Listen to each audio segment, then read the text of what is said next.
Hey everybody, it's Rockula, and welcome back to Rockula Retrospective. This is day number 2 of VEDA, which is Vlog Every Day in April, and my theme is 30 bands in 30 days. Today's band, The Bad Brains. Yesterday's review on Alice Cooper was chronological, but I want to do this review in the order of what I heard first. In the mid-'80s, my years at Lake Highlands High School in Dallas, Texas were spent listening to my friends Cabe and Scott play punk music on a community radio station called KNON. They played a song off the Let Them Eat Jelly Beans compilation called Pay to Come by the Bad Brains. It was ridiculously fast, and I couldn't figure out how the singer was fitting all of those words in. My next exposure was courtesy of the bass player of my band Amalgamated Hate, and later Scum of the Earth, whose name was also Robert. He lent me a copy of Rock for Light, which I taped and then proceeded to wear out. It was a favorite of mine while delivering pizzas on the mean streets of Lake Highlands. Rock for Light is one of my 2 choices for the Bad Brains starter kit. It represents them at their first artistic peak with punk and hardcore before they transitioned into a more progressive attitude. It is impossible to pick out a standout track because this album is perfect. On a side note, you should seek out the original mix of this album. The CD re-release has a new mix that most people do not prefer, including myself. And the track listing is in a different order. If you like your music manic and frenzied, then this is the Bad Brains album for you. If you like your music heavy and full of texture, then my second choice for Bad Brains starter kit status is Eye Against Eye. This album marks the band's evolution into a more progressive rock direction. Guitars were more textural, vocals were more emotional, and production was beefier.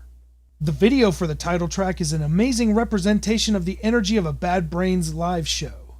Although I love the whole album, the standout tracks are Sacred Love, featuring a vocal track recorded through the telephone while HR was in jail, Let Me Help, and the closing track, Return to Heaven, which has a very similar feel to the opening track of the next album, which is With the Quickness. But before we get to that album, let's address the next album in my timeline, Attitude: The Roar Sessions.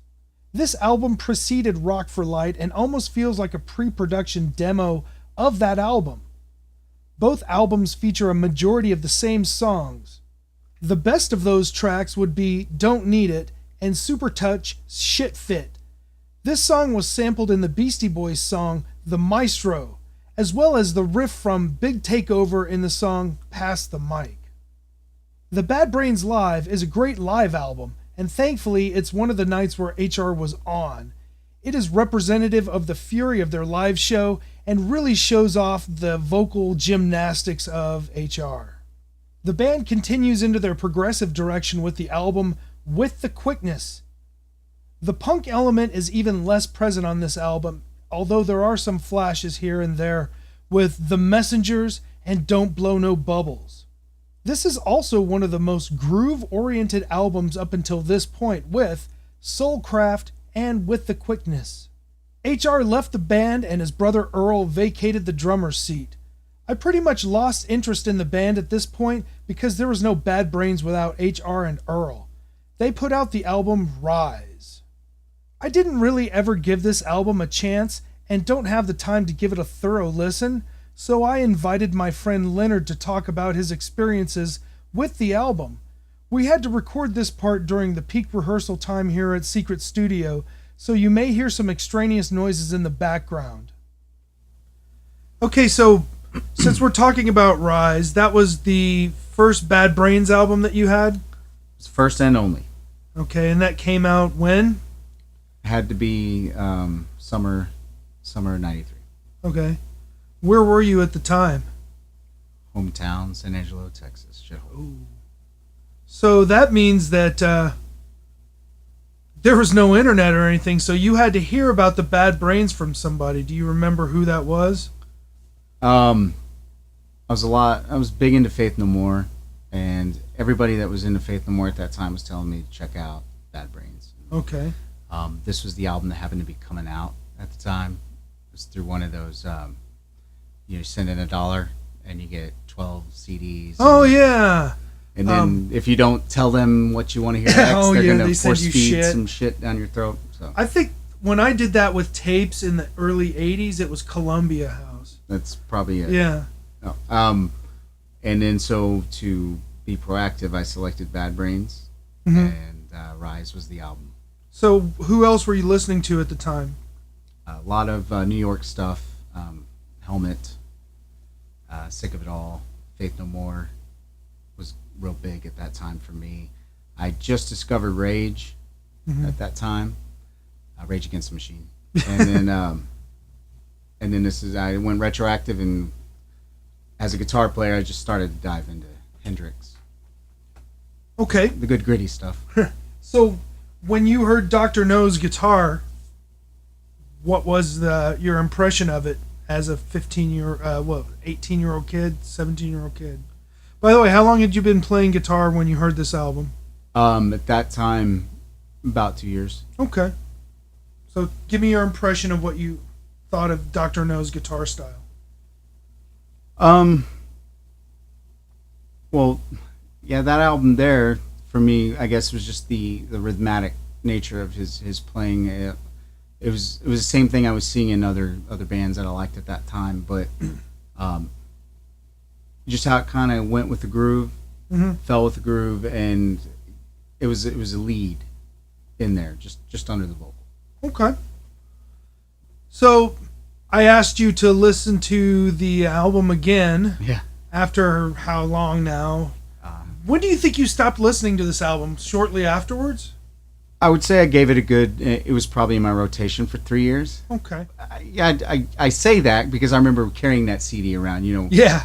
Back in the day we had the books, and and I remember that was always CD, but I don't know if I listened to it a lot in 3 years. Actively. But I know it was on my person for 3 years. So now that you've listened to it again, what's your impression?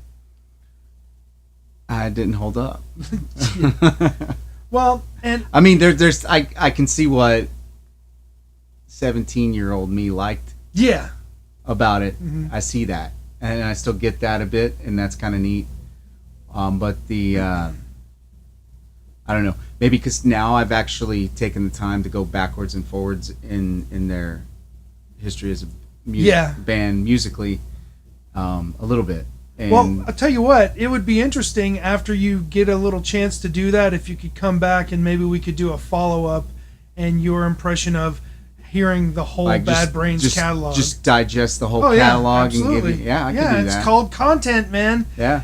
You just sit around and drink a beer in a rehearsal studio and you talk about stuff and people listen to it. Are we talking $20 a session? Yes. Or $10 is $10. Okay. Yeah.